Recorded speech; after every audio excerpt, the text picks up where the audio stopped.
So thank you for finding time for us.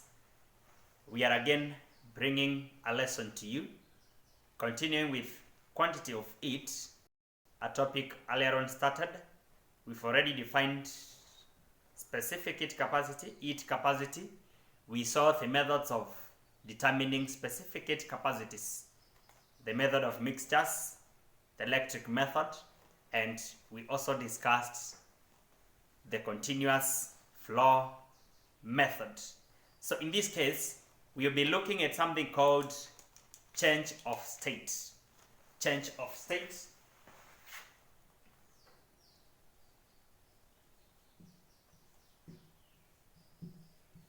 Change of state. We've been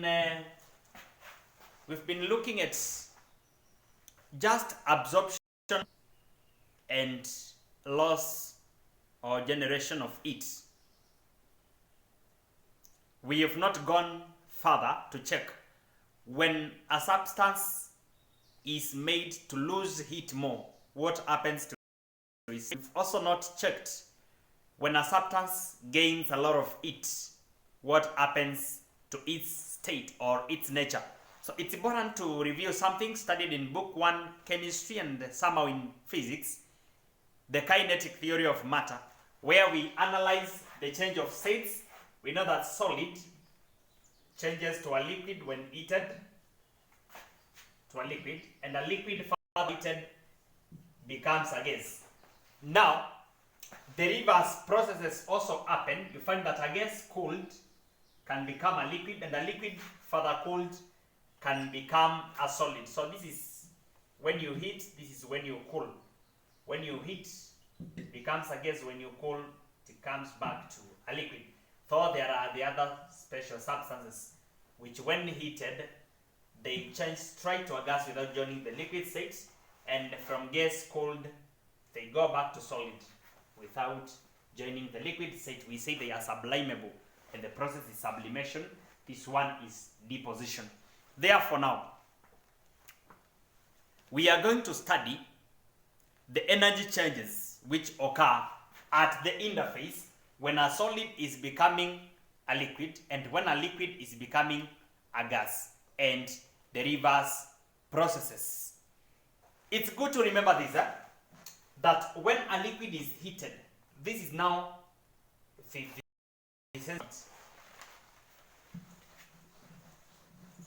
generally when we heat a material, we expect change in the temperature of the body, and it is what happens. But now there is this special case that, let me just roughly plot an heating curve. A heating curve. This is a heating curve where you find this is time and this is the temperature. Therefore, when you are heating a substance, it is not at zero, from a room temperature of around 23. So you find with the time, the temperature increases. Then it reaches a certain point where now, as you apply heat with time, there is no increase in temperature of that substance. Yes, you are supplying heat, but it is not increasing the temperature of the substance. But now after the substance is state, now it starts increasing again. This is called an heating curve. A heating curve. Let's say, for example, you are heating water from a negative temperature. You are heating water from a negative temperature. Then it increases until zero exactly. Let me use the example of water now.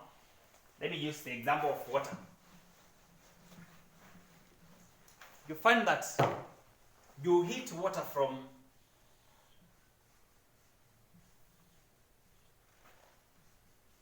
this is water, or ice.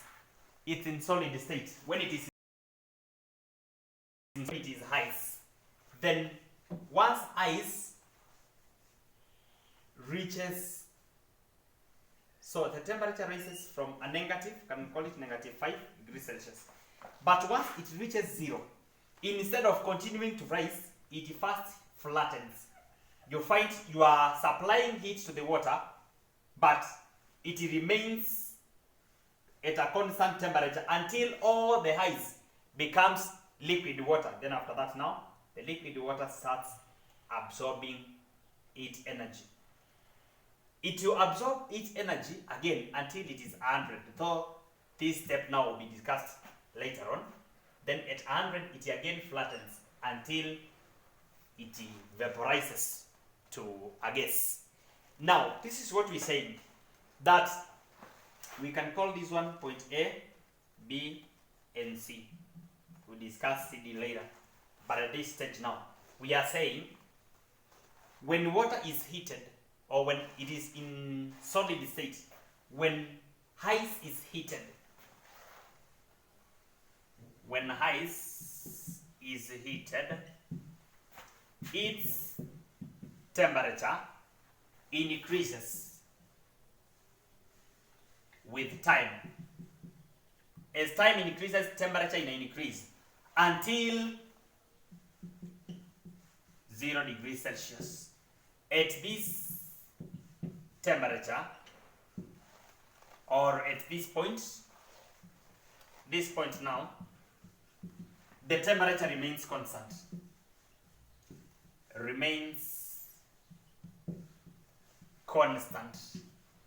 Until all the ice melts to liquid water. Therefore, when you are increasing from negative 5 degrees Celsius to 0, the heat energy you are supplying increases the heat or the energy of the molecules of the ice. And when it reaches 0 degrees Celsius, that's between B and C now, the energy which you are supplying does not increase the temperature of the ice. It is used to break the forces of attraction holding the molecules of the ice structure together. And now, at that point, the ice loses its forces of attraction and it turns into a liquid. Therefore, you find now, because the heat energy being supplied at this point is used to break the forces of attraction of ice, then it doesn't increase the temperature of the content, but generally used to raise or to break the forces of attraction. Therefore, at this point, heat energy is used to break forces or to increase the heat content, the temperature of the structure. But at this point now, BC, the energy being supplied is used purposely to break forces of attraction. And that's when the structure of ice changes to liquid water. Therefore, you find now that heat energy used not to raise the temperature of a substance, but to change its state from solid to a liquid is called latent heat. Heat of fission. Latent heat of fission. Therefore, it's good to know that heat of fission, latent heat of fission, is used to break the forces of attraction in a solid, and it turns into a liquid.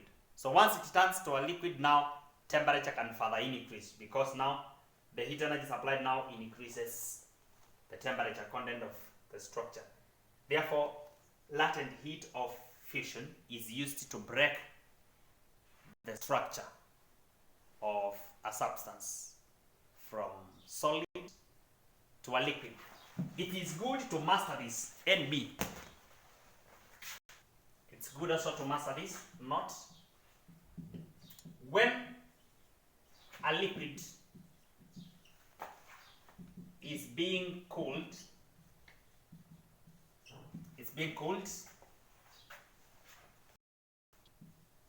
the same amount of heat used to convert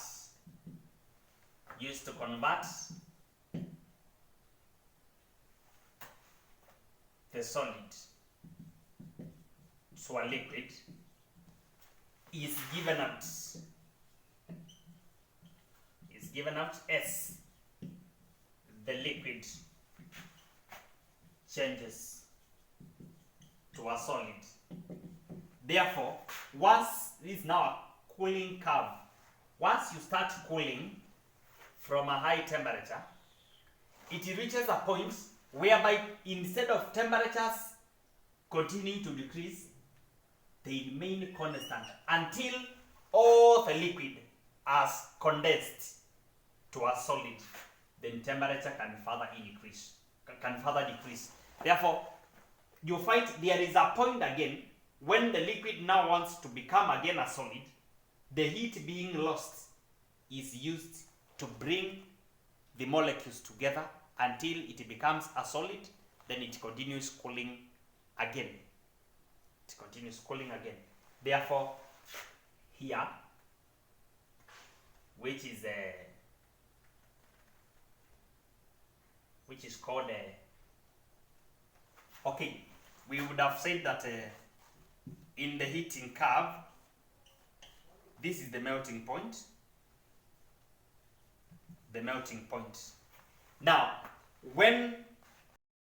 Now, the freezing point, the reverse now, we call it the freezing point. When the liquid now is becoming a solid again. So between A and B, heat lost is used to bring the molecules together and the liquid becomes a solid again. Therefore, an equal amount for a given mass, which is used to make the given solid a liquid, will also be released in the reverse process when the liquid will be turning into a solid. So that is the concept. And that heat, which is lost as a liquid becomes a solid, or gained as the solid turns to a liquid. At that point, when there is no increase in temperature and there is no decrease in temperature, but the heat applied is used for a certain purpose, we call it latent heat of fusion. Let's see an experiment to determine the latent heat of fusion. Latent heat of fusion.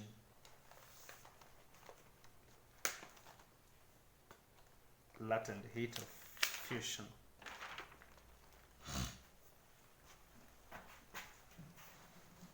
An experiment.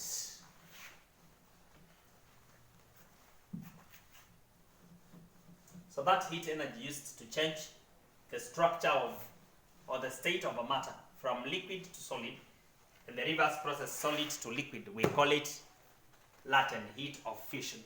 So we can define it: latent heat of fusion, which is defined as latent heat of fusion. Let me write the exact definition. The latent heat of fusion. And we are saying the heat is the heat required,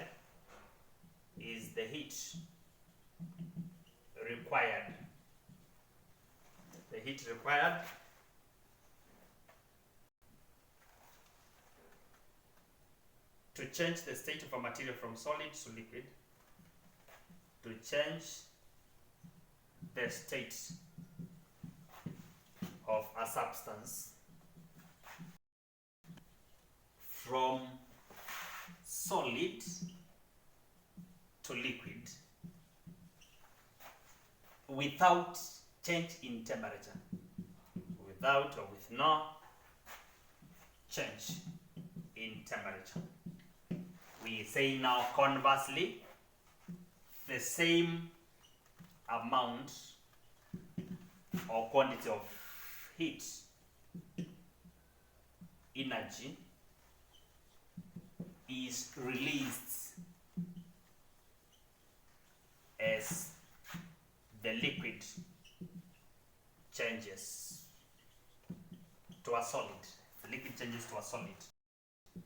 Therefore, we find an equal amount of heat is released as the liquid loses heat to become a solid. So that is the concept. Now, we can go further before we look at the process now to specific latent heat of energy. Specific latent heat of fusion. And this is the heat energy. The heat energy required to change a unit mass. The keyword is a unit mass. Latent heat of fusion is to change any mass of a substance from solid to liquid. But now specific latent heat of fusion is the heat energy required to change unit mass of a substance from solid to liquid without change in temperature. Without change in temperature. Therefore, we can now check how specific latent heat of fusion is determined experimentally now. Specific latent heat of fusion. How it is determined. We can have an experiment to determine specific latent heat of fusion using the method of mixtures, and later we will use the electrical method. Therefore, using the method of mixture of water and calorimeter, we can have this experiment.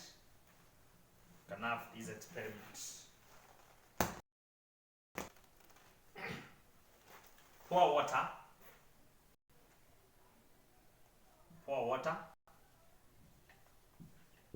which has been heated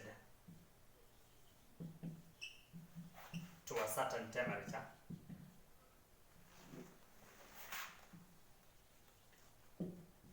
in a calorimeter and measure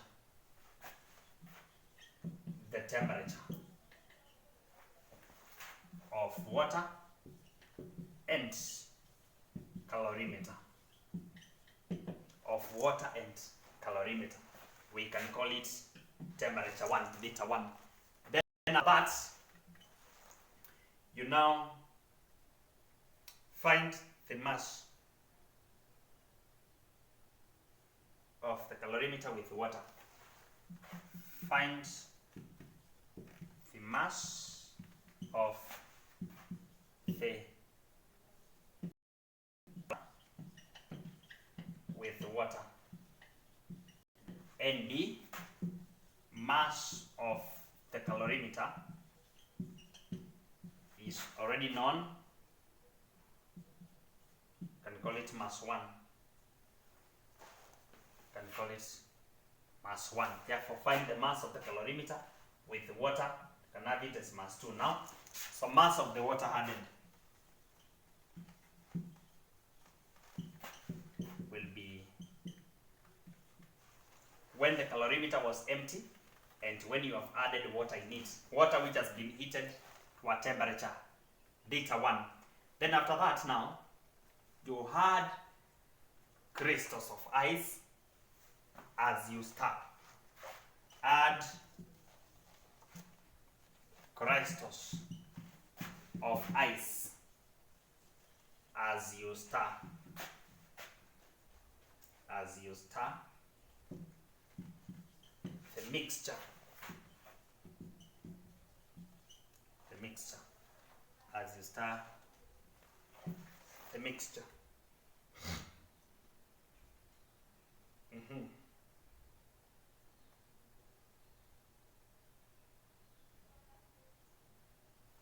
Now, after that, you can measure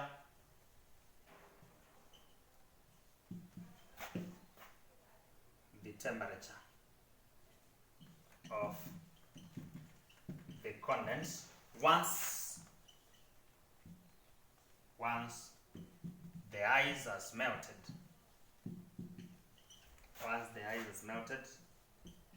can have it as beta 2.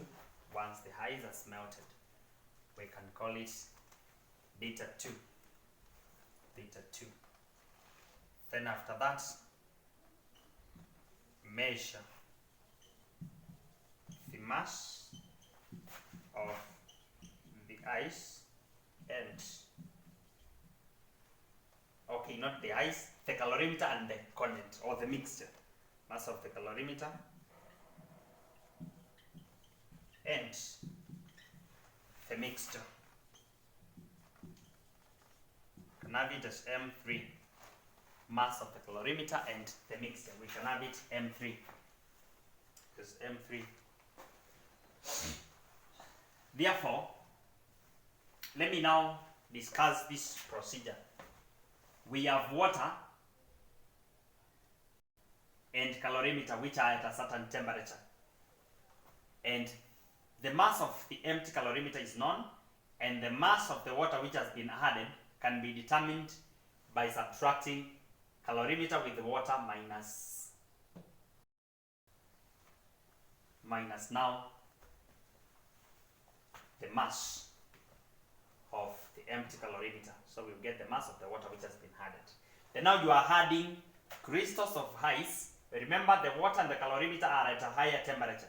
Therefore, once the ice will be heated up, you melt into the water. So you find at the end of the day, having water now in the calorimeter at beta 2. But now we measure the total mass now, M3. Therefore, we can measure mass of the ice which has melted. Mass of ice melted. So mass of the water, we can call it mass of water, like that, which has been gotten by mass of calorimeter and water minus calorimeter alone. Therefore now, because we know the mass of calorimeter and the initial water, then we can get mass of melted ice, the ice which has melted, M3, the total content, minus M2, which is mass of calorimeter and the initial liquid water, which was at a certain temperature. Therefore, we have now the mass of the melted ice. Mass of the melted ice. Therefore, after that now, then we can say, because we are assuming there is no heat loss into the environment, then you can say heat lost by calorimeter plus heat lost by water is equal to heat gained by ice, so that it may raise to 0 degrees Celsius, then plus heat gained by ice to melt, so that it may melt now to water, the heat energy it required now, the latent heat of fission, the latent heat of fission. Therefore now, after that now, we can say now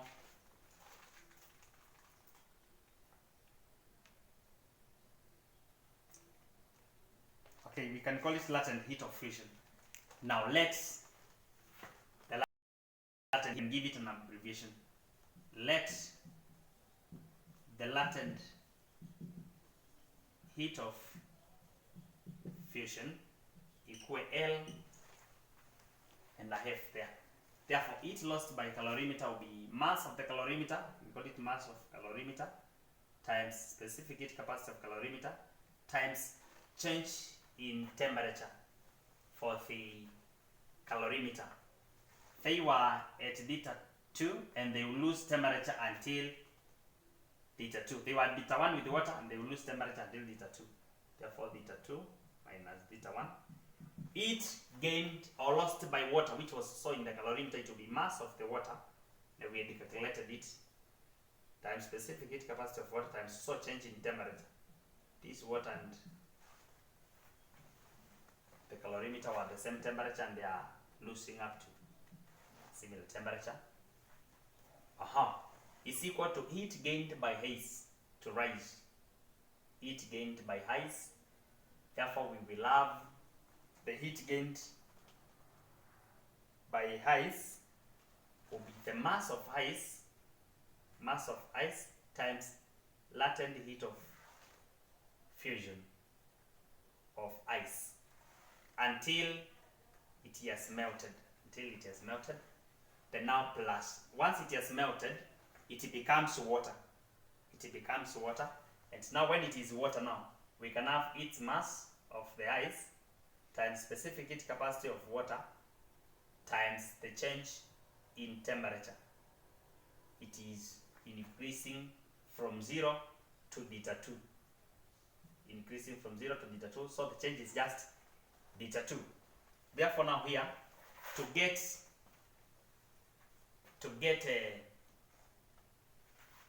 the latent heat of fusion of ice, will be, remember, instead of mass of ice, we can use it as expressed here. Therefore, latent heat of fusion of ice will be this expression, mass of calorimeter plus specific heat capacity of calorimeter, the change in temperature here, plus mass of water, specific heat capacity of water, and change in temperature here. Then this one minus, when it goes to that side, mass of ice, specific heat capacity of water times theta 2, which is the temperature from 0 up to the attained temperature. Then now divide by mass of ice. And this mass of ice, we call this. So this expression now will lead us into getting the latent heat of fusion of ice. Let me give an example so that people can understand it better. With an example, people will understand.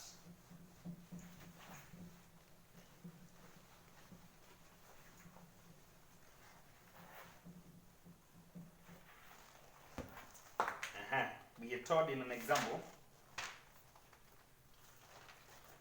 in an experiment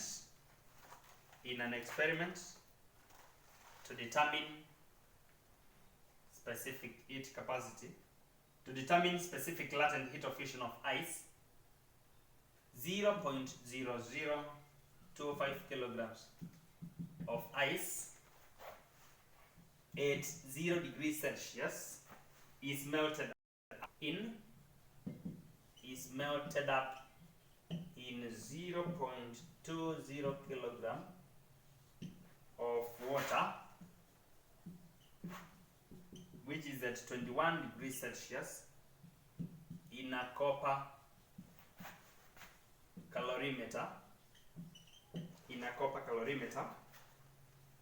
of mass 0.25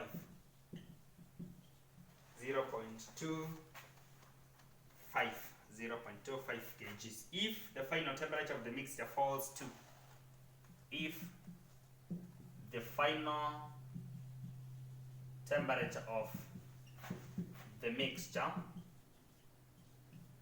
falls to 11 degrees Celsius. Why are they saying falling to? Okay, for this ice it's at 0. So for the ice it's increasing. Falling is for calorimeter and the water inside. So the final temperature of the mixture, thing achieved, is, because it's falling on one side and on the other side it's increasing. So the temperature of the mixture is, when the temperature of the mixture is 11 degrees Celsius. Yeah, that's a better language now. Because in both cases, kuna increase Another side kuna increase in temperature. What is the specific latent heat of fission of ice? What is the specific latent heat of ice? Then we are told the specific heat capacity of water is 4200. Specific heat capacity of the copper calorimeter is 400. Specific heat capacity of copper calorimeter is 400. Therefore, we have said now, we have a calorimeter here, which is having water. Then ice of this mass is put in it. And the ice has to first of all become water by gaining the latent heat of fission. Then after gaining the latent heat of fission, now it becomes water, and its temperature now increases again further until it reaches now 11. Therefore, the heat lost by a calorimeter plus heat lost by the water, which is in the calorimeter, will be equal to heat gained by melting ice. So as the ice melts, plus heat gained as ice rises to negative or to 11 degrees. As ice rises to negative to 11 degrees. Therefore, here, heat lost by calorimeter will be the specific or the mass of the calorimeter 0.25 times specific heat capacity times from 21 to 11 is 10. That's the change in temperature, plus heat lost by the water. Water is having mass 0.2 times specific heat capacity times also by 10. It will be equal to heat gained by the melting ice. Therefore, heat gained by the melting ice, there is no change in temperature as the ice melted. Therefore, it's mass times latent heat of fusion. A mass of 0.0025 times latent heat of fusion plus heat gained now by the melted ice until it rises to 11. Therefore, the melted ice of 0.025 times, now it has become water. Therefore, we use 4200 now, times the change in temperature from 0 to 11, which is 11. Let me get a calc. From 0 to 11. 0 to 11. Therefore, it will be 0.25 times 400 by 10. We get 4K plus 0.2 by 4200 by 10. We get 84. 00 is equal to 0.0020. The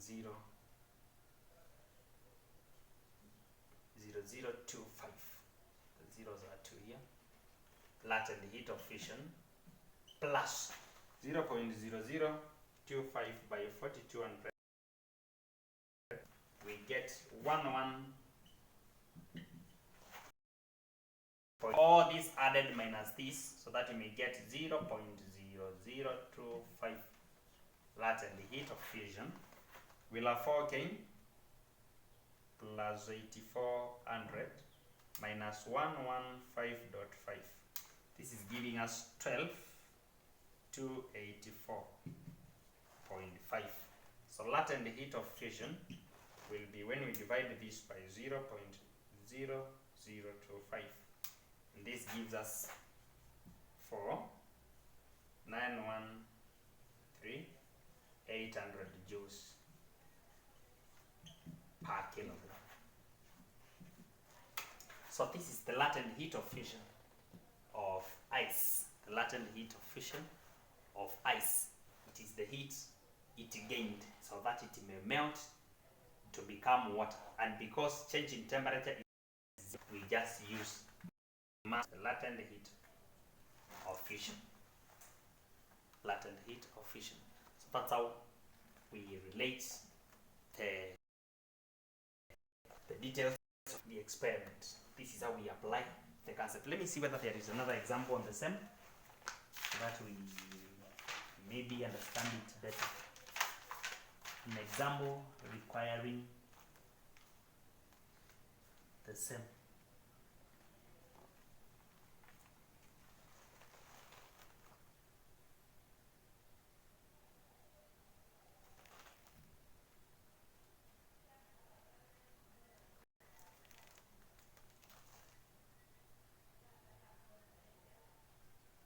Yeah, another question is here.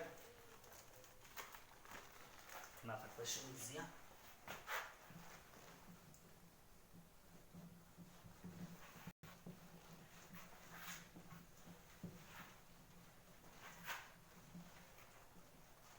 The question says 50 grams of molten wax. 50 grams of molten wax at a melting point 62 degrees Celsius. The melting point of wax was poured into a copper calorimeter of mass. Was poured into a copper calorimeter of mass 40 grams with 80 grams of water. 80 grams of water, and they were at 15 degrees Celsius. The final temperature was 44 degrees Celsius. Final temperature was 44 degrees Celsius. Then we told specific latent heat of fusion relates the specific latent heat of wax, of fusion, of wax,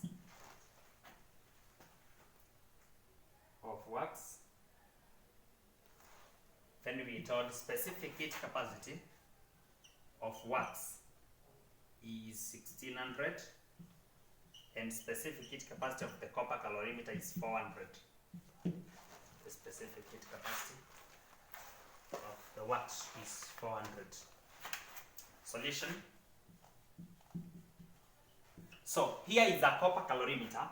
So now it is latent heat of fusion, which is being given out now as ice changes to a solid.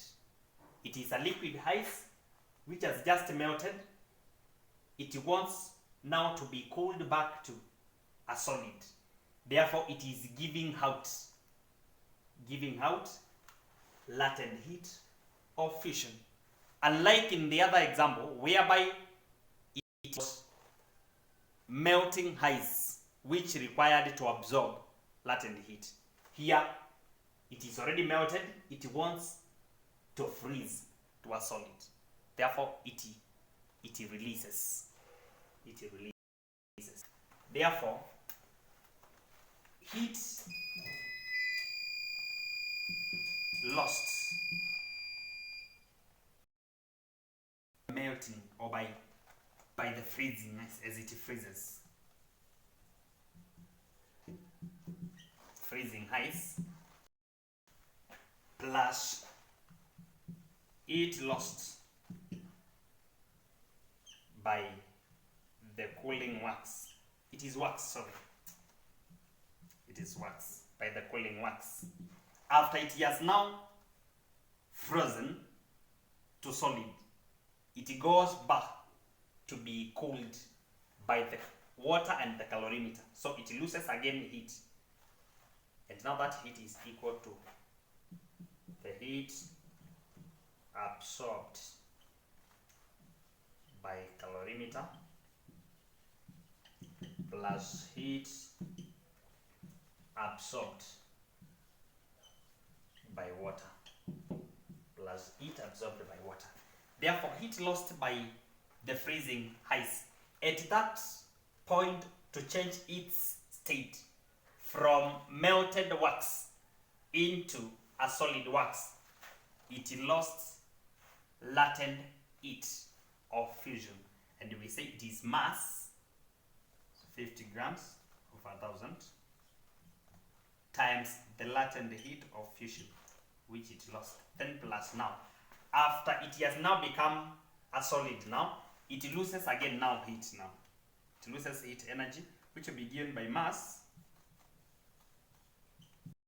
We are making 1,000, making it 1,000. We are divided by 1,000 to make it kilograms, times space of wax, 1,600, times the change in temperature. It was equals to 44. So 62 minus 44 is 18. So this heat energy which has been lost as wax turned to solid, and as it continued to lose heat to 44 degrees Celsius, will be equal to the heat energy absorbed by the calorimeter. The calorimeter is a copper calorimeter of mass 40 grams times specific heat capacity of copper 400 times the change in temperature. With the water, they were initially at 15 and they have risen to 44.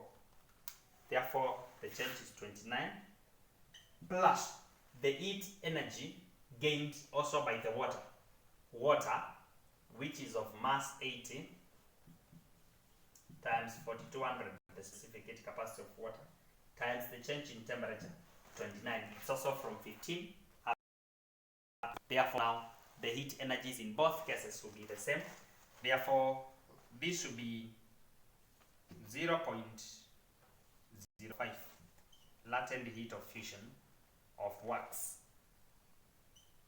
plus these three zeros can cancel like that, and we have 5 by 18 by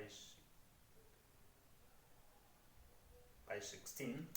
This will give us 1440 is equal to these three zeros can cancel like that, and we'll have by 29 464 plus this one, we cancel the three zeros like that, we'll have 8 by 42 by 29, giving us 9744. Therefore, we remain with the 0.05 latent heat of fusion is equal to plus 464, then minus 1440. This gives us 8768. Therefore, the latent heat of fusion of wax, not ice, sorry.